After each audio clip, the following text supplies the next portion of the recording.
Abra sua Bíblia comigo em João capítulo 14, verso 6. João 14, verso 6.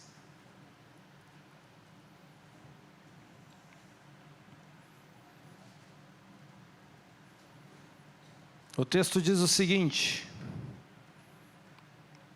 disse-lhe Jesus: eu sou o caminho e a verdade e a vida.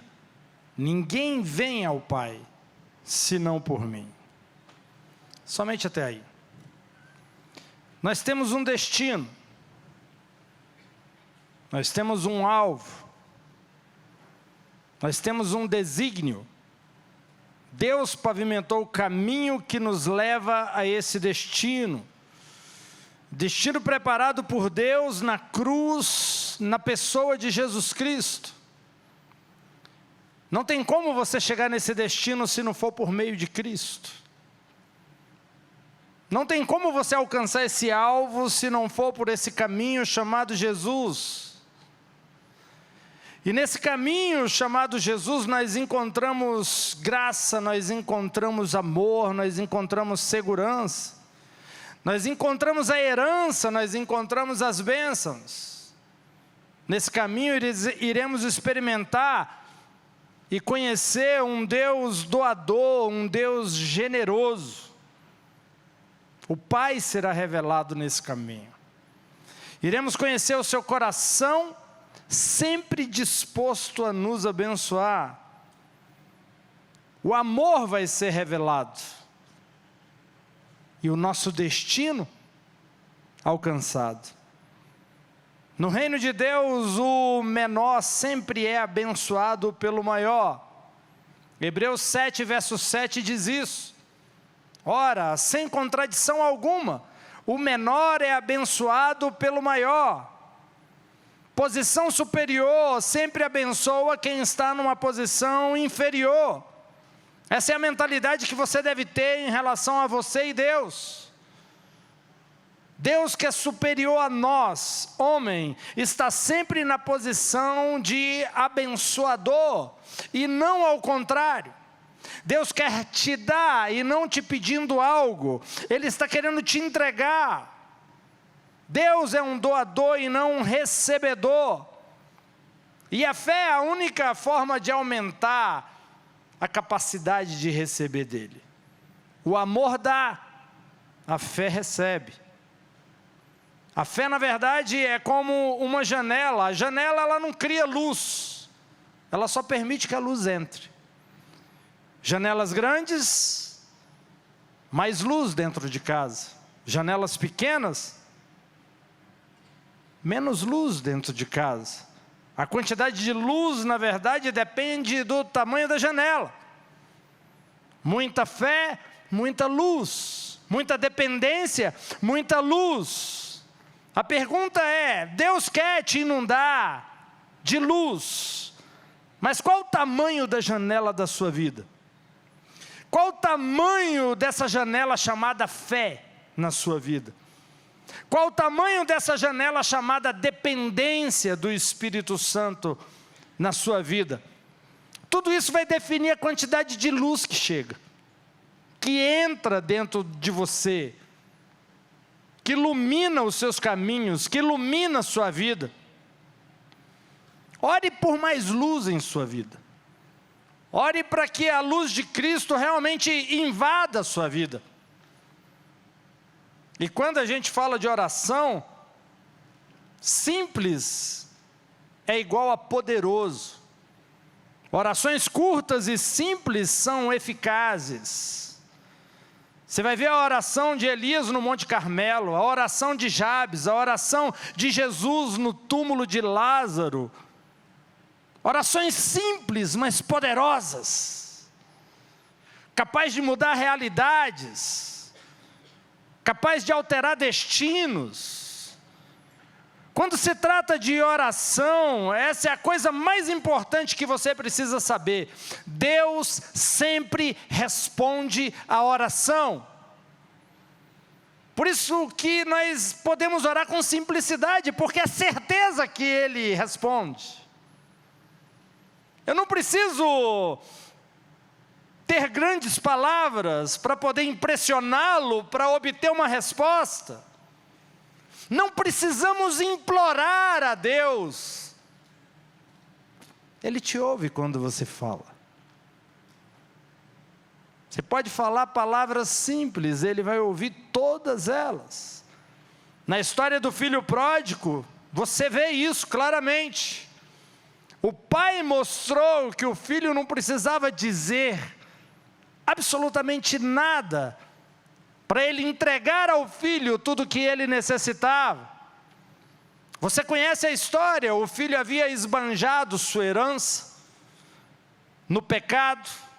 O filho decidiu ir para a casa do pai porque a coisa havia ficado difícil, ele havia perdido tudo. Ele prepara um discurso para implorar o perdão para o pai. Ele iria implorar: deixe-me ser como um servo. Ele já havia montado um discurso, mas quando ele se aproxima da casa, ele não teve a chance de dizer esse discurso, de implorar ao pai misericórdia, de implorar ao pai o perdão. Seu pai o viu de longe e foi correndo até ele. E ao invés de repreendê-lo, o abraçou, o beijou, chamou seus servos para vesti-los com um manto real. Cuida do meu filho, esse é o meu filho. O pai dessa história é uma figura do nosso Pai Celestial. Ele sempre se relaciona conosco com base na sua graça e no seu amor. E mesmo quando nós pecamos e nos sentimos indignos, quando Ele te encontra, Ele só te abraça e cuida de você.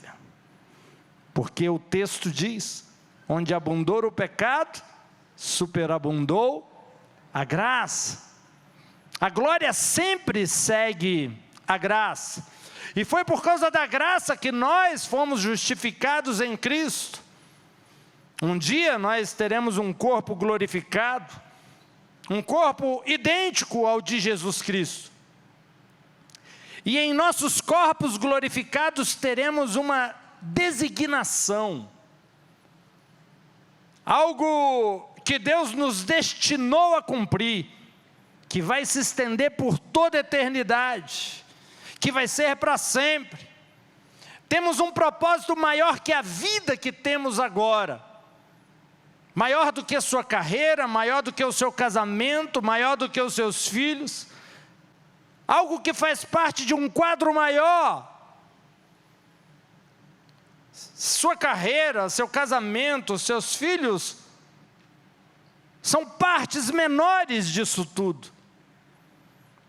Entenda, a vida é muito mais do que trabalhar todos os dias por um salário e tirar férias uma vez por ano. Não há nada de errado em trabalhar, não há nada de errado em tirar férias. Para falar sério, férias é bom demais, né? Mas a sua vida tem um propósito muito maior do que isso. Você tem um chamado na vida que só você pode cumprir. Você precisa entender seu destino e onde você se encaixa nele. Você é precioso, você é único. Você está sendo levado para um destino, caso você permita. Porque você é livre, você tem um livre-arbítrio, Deus tem um destino que Ele preparou para você. Mas você precisa aceitá-lo. Um destino maior do que você. Um destino maior do que a sua própria vida.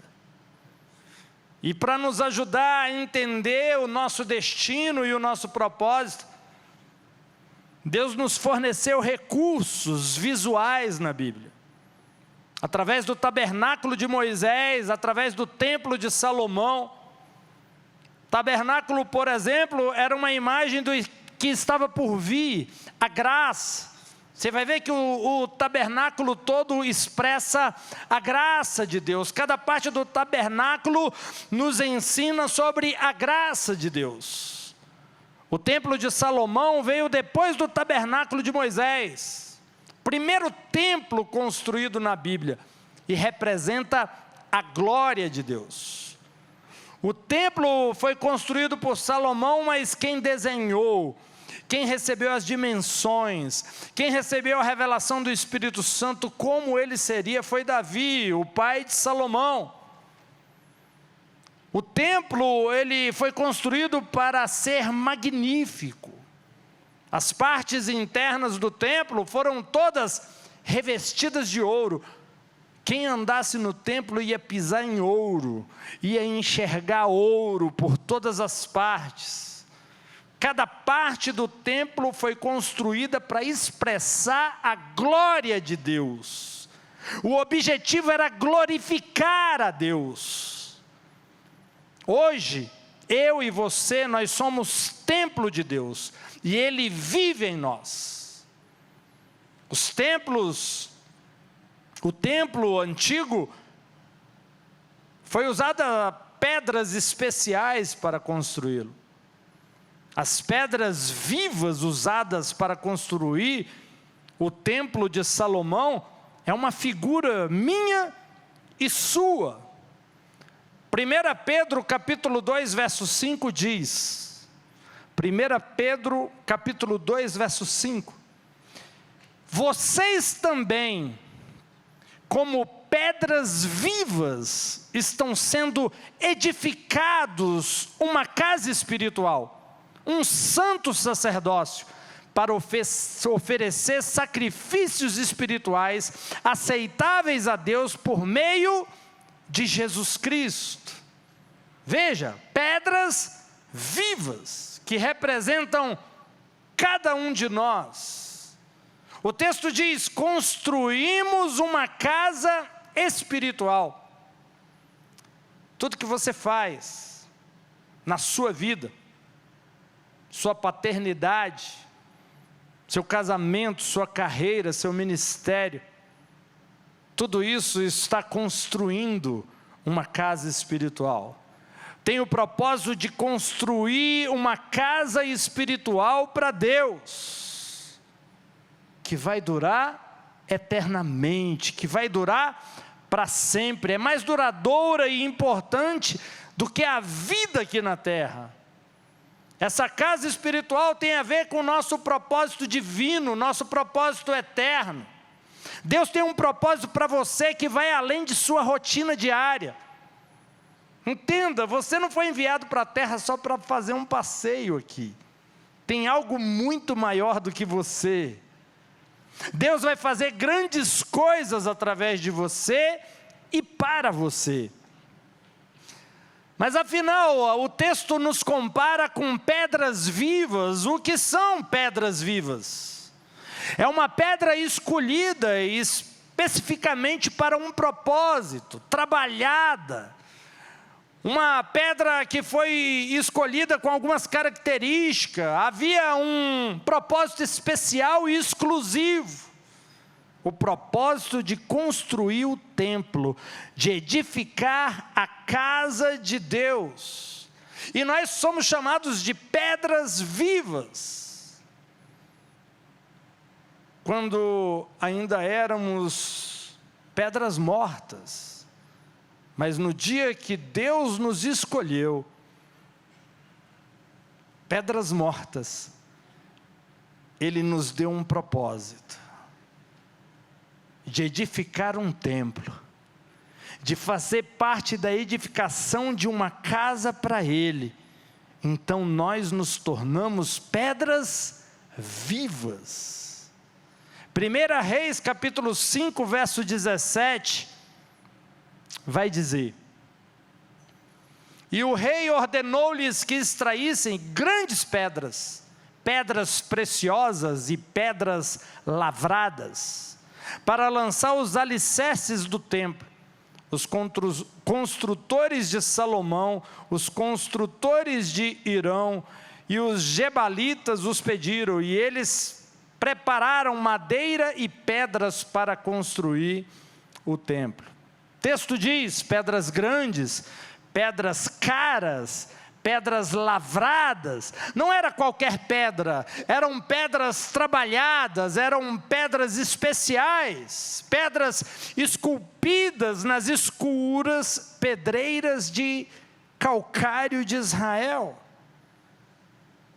Escuras pedreiras. Uma imagem de nós sendo tirado do abismo das trevas e do pecado. Deus nos tira desse lugar escuro para sermos pedras vivas no seu templo, trabalhadas nas mãos de um profissional habilidoso, que está a cada dia em nós edificando algo para a sua habitação. Você está me entendendo? Deus quer que você viva em um lugar de descanso e não um lugar de estresse. Deus quer que você viva no descanso de Cristo. O homem no jardim foi feito no 6º dia. Logo que o homem foi feito, após toda a criação, Deus entra no descanso. O homem foi criado e logo Deus descansou. Entenda, o seu lugar de maior poder é quando você aprende a descansar na obra consumada de Cristo na cruz do Calvário. 1 Reis capítulo 6, verso 7 vai dizer: e o templo, quando estava sendo construído, era construído com pedra acabada na pedreira, de forma que nenhum martelo, cinzel ou qualquer ferramenta de ferro se ouvia no templo enquanto estava sendo construído. A barulheira toda aconteceu na pedreira e não na construção do templo. Quem aqui já fez obra? E eu estou numa reforma lá em casa, é uma barulheira, muito barulho. A gente acorda com pancada, com barulhos. Mas o texto diz que nenhum som foi ouvido durante a construção do templo. Era silencioso, porque todas as pedras foram cinzeladas e marteladas na pedreira. Deus constrói seu templo no silêncio, no descanso. Quando você descansa em Cristo, algo está sendo edificado, algo está sendo construído, que não é passageiro, é eterno. O nome de Salomão em hebraico é Shalom. A palavra Shalom significa descanso. Por isso Deus escolheu Salomão e não Davi para construir o templo. Davi era um homem da guerra, Salomão era um homem da paz. Não houve guerra no reinado de Salomão. Havia paz. Para Deus, quando você descansa, você progride, você avança. Quando você eliminar a mentalidade de pressa, você vai encontrar paz. A paz necessária para você avançar, a paz necessária para você conquistar. As coisas boas só vão acontecer quando você estiver em repouso em Cristo. Não quando estiver correndo para a linha de chegada, não, eu preciso fazer algo. Mas descansando na obra consumada de Cristo e deixando essa obra executada na cruz do Calvário te levar na linha de chegada. 1 Reis capítulo 7, verso 10 vai dizer: a fundação era de pedras caras, pedras grandes, cerca de 10 côvados e cerca de 8 côvados. Veja, pedras caras. Não era barato. Essas pedras eram de calcário e mármore precioso. Isso fala do alto custo que Deus teve que pagar ao entregar seu Filho na cruz do Calvário. Jesus entra na escuridão para nos tirar do pecado. Isso custou a Deus seu precioso Filho Jesus Cristo. O preço foi alto. Ele precisava de pedras caras para construir o seu templo. E Jesus paga a conta para ter as pedras caras que ele precisava para edificar uma casa espiritual para Deus. Amém? Pedras grandes, cerca de 10 côvados e cerca de 8 côvados. As pedras do templo são enormes. Um côvado tem o comprimento do cotovelo até o dedo médio. São pedras pesadas, pedras fortes, firmes, feitas para expressar a glória de Deus. A edificação tinha que ter presença, a edificação tinha que chamar a atenção, porque tinha que expressar um Deus poderoso, aquele que fez os céus e a terra. 1 Pedro capítulo 2, verso 9 vai dizer: mas vocês são uma geração escolhida, um sacerdócio real, uma nação sagrada, seu próprio povo especial, para que possam proclamar os louvores àquele que os chamou das trevas para a sua maravilhosa luz. Um sacerdócio real. Quando nós recebemos a Cristo, nós nascemos de novo e nos tornamos realeza. Fazemos parte de uma família real. Temos comportamento de realeza, temos atitude de realeza, afinal essa é nossa nova natureza. Somos misericordiosos, somos generosos e temos um grande coração, afinal a nossa nova natureza em Cristo possui essas características. Mas o texto também diz: proclamar os seus louvores. Deus quer que o mundo saiba o quão bom Ele é. E você faz isso através da sua vida, através do seu dia a dia, através do seu trabalho. A pergunta é: Deus é engrandecido no seu trabalho através de você? O nome de Deus é exaltado através da sua vida na faculdade? Porque você foi chamado para glorificar o nome dEle, no seu casamento, no seu relacionamento com seus filhos, no seu ministério, na sua carreira. O nome de Jesus é exaltado, o nome de Deus é engrandecido. O texto vai dizer também: te chamou das trevas para a sua luz maravilhosa. Entenda, essas pedras não poderiam sair das pedreiras sozinhas, e nem ser trabalhadas sozinhas. As pedras não podiam fazer nada, elas dependiam de um profissional para trabalhar cada uma delas na pedreira, e depois transportar ela para o lugar da edificação do templo. Assim também nós não podemos sair do abismo das trevas sozinhos. Jesus teve que ir lá nos tirar, nessa pedreira escura. Nós não tínhamos forma, mas Ele nos pegou e nos trabalhou, nos edificou, nos preparou, para que pudéssemos ter um destino de se tornar a casa espiritual de Deus. Sua vida precisa irradiar a glória de Deus, a graça de Deus, a bondade de Deus.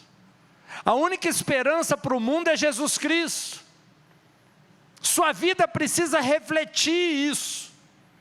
Quem é Jesus? O amor do Pai. O que Ele pode fazer na vida de uma pessoa? Aqueles que estão nas trevas precisam reconhecer na sua vida o amor do Pai e querer Jesus simplesmente porque te conheceu. Porque a sua vida é uma propaganda. 1 Reis, capítulo 6, verso 4, vai dizer: e ele fez para as janelas da casa com caixilhos chanfrados. Contra a parede do templo ele construiu câmaras ao redor. Contra as paredes do templo ao redor do santuário e do santuário interno. Assim ele fez câmeras laterais ao redor dela. O texto disse: janelas de casas com caixilhos chanfrados. Essas janelas eram largas por dentro e estreitas por fora. Seu propósito era que todo mal saísse e toda coisa boa entrasse. Era que o que era ruim saísse e o que era bom pudesse ficar dentro. O texto também diz: construiu câmaras em volta. As câmaras eram onde os sacerdotes viviam, mas também era onde os tesouros eram guardados. Você é chamado de rei e sacerdote. Sacerdote é uma figura nossa também. Sumo sacerdote, uma figura de Cristo. Mas veja, onde os sacerdotes viviam, os tesouros eram guardados. Se os sacerdotes é uma imagem nossa, Deus nos ordenou viver em um lugar que tem tesouro, que tem bênçãos, que tem coisas boas. Deus te colocou nos lugares dos tesouros. Amém? 1 Reis 6, verso 6 vai dizer: a câmara mais baixa tinha 5 côvados de largura, a média tinha 5 côvados de largura e a terceira tinha 7 côvados de largura. Pois ele fez saliências estreitas ao redor do lado de fora do templo, de modo que as vigas de suporte não fossem fixadas na parede do templo. Isso significa que quanto mais alta a câmara, mais tesouros dentro dela. Por isso que Deus fala: mergulha mais fundo, sobe mais alto. Quanto mais alto, mais tesouros. Quanto mergulhar mais fundo, mais tesouros. Ele quer que você descubra aquilo que Ele tem para você, a herança que está disponível em Cristo. Porque tudo aquilo que Ele prometeu a Abraão é nosso por intermédio de Jesus Cristo. E Ele quer que você encontre. Ele quer que você receba. Ele quer que você se conecte a essa herança. 1 Reis capítulo 6, verso 8. Vamos aqui na sequência. A entrada do andar ficava do lado direito do templo. Subiram pelas escadas até o andar do meio e do meio para o terceiro. Então ele construiu o templo e o terminou. E ele revestiu o templo com vigas e tábuas de cedro. Repete comigo: tábuas de cedro. A madeira de cedro é conhecida por ser incorruptível. Os parasitas não comem cedro. Os cedros matam os parasitas. O cedro é uma imagem de Jesus, incorruptível. Então os cedros foram colocados no interior do templo. Por isso que Jesus tocava no leproso e a lepra não passava para ele, ele era curado, porque o cedro mata os parasitas. Ele não pegava a doença se dava mal com ele.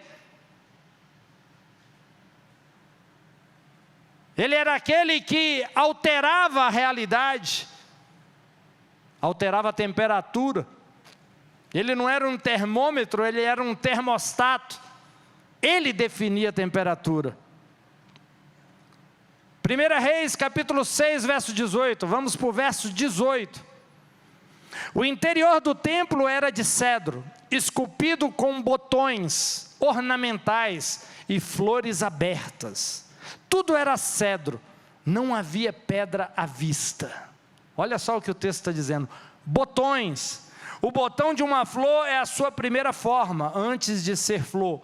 É uma imagem da vida de Jesus na terra. Flores abertas são a imagem da ressurreição de Jesus. A beleza de Jesus está colocada em você. Veja, isso tudo estava dentro do templo. Era o acabamento. Você é o templo. Tudo isso foi colocado dentro de você. Tudo isso está no nosso interior. A beleza de Jesus é colocada dentro de nós. As pessoas olham para você e vê quem? A beleza do Cristo ressuscitado. O texto também diz, tudo era cedro, não havia pedra à vista, dentro, no interior do templo.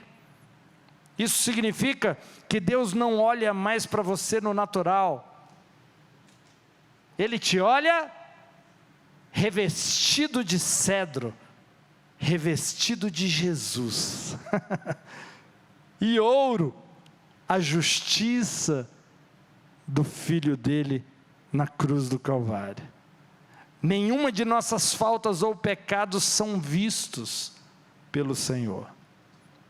Você está coberto, você está vestido de Jesus Cristo.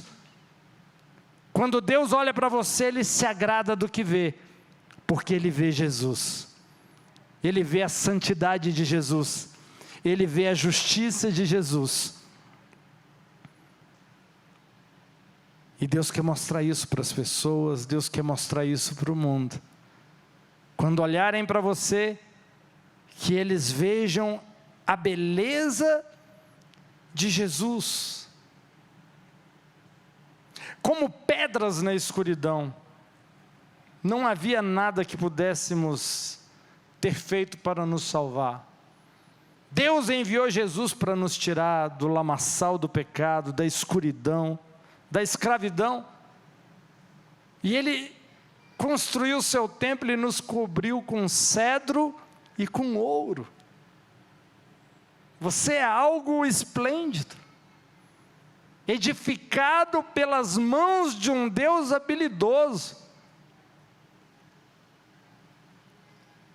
A sua arquitetura, as suas medidas, a sua edificação, o seu mapa, foi desenhado na cruz do Calvário e executado por Jesus na cruz. O filho pródigo também não precisou fazer nada, o pai fez tudo. Foi o pai que colocou o anel no dedo dele. Foi o pai que providenciou as roupas reais. Foi o pai que buscou os sapatos para calçar o seu filho. O filho só recebeu. O seu destino é ser uma casa espiritual de Deus, habitação do Espírito Santo. Mas foi você que se preparou para isso? Não. O seu Pai Celestial te preparou, te esculpiu, te desenhou, te mediu, te limpou, te qualificou. Assim como o Pai vestiu seu Filho com as melhores vestes, nós somos vestidos de retidão em Cristo Jesus. Jesus é a nossa roupa. Jesus é o nosso manto. Estamos vestidos de Cristo. Efésios 2, verso 6, diz: e nos ressuscitou juntos e nos fez sentar juntos nos lugares celestiais em Cristo Jesus, para que nos séculos vindouros Ele pudesse mostrar as excessivas riquezas de sua graça em sua bondade para conosco em Cristo Jesus. Olha que texto. Primeiro, nos fez sentar nos lugares celestiais em Cristo. Nossa posição atual é em Cristo, nos lugares celestiais. Mas Ele quis mostrar a excessiva riqueza de sua graça e sua bondade para conosco através de Cristo. Uau! Deus vai mostrar as riquezas de sua graça através da sua vida. Todo mundo, todo o universo vai ver a graça de Deus através de você, através da sua vida, através do seu trabalho, através do seu casamento, através dos seus filhos, através da sua família. Você crê nisso? Efésios 2, verso 19. Agora, portanto, vocês não são mais estranhos e estrangeiros, mas concidadãos com os santos e membros da casa de Deus, tendo sido edificados sobre o fundamento dos apóstolos e profetas, sendo o próprio Jesus Cristo a principal pedra angular, em que todo o edifício que você faz parte, sendo encaixado, cresce para um templo santo no Senhor, no qual vocês também estão sendo construídos juntos, para uma morada de Deus no Espírito.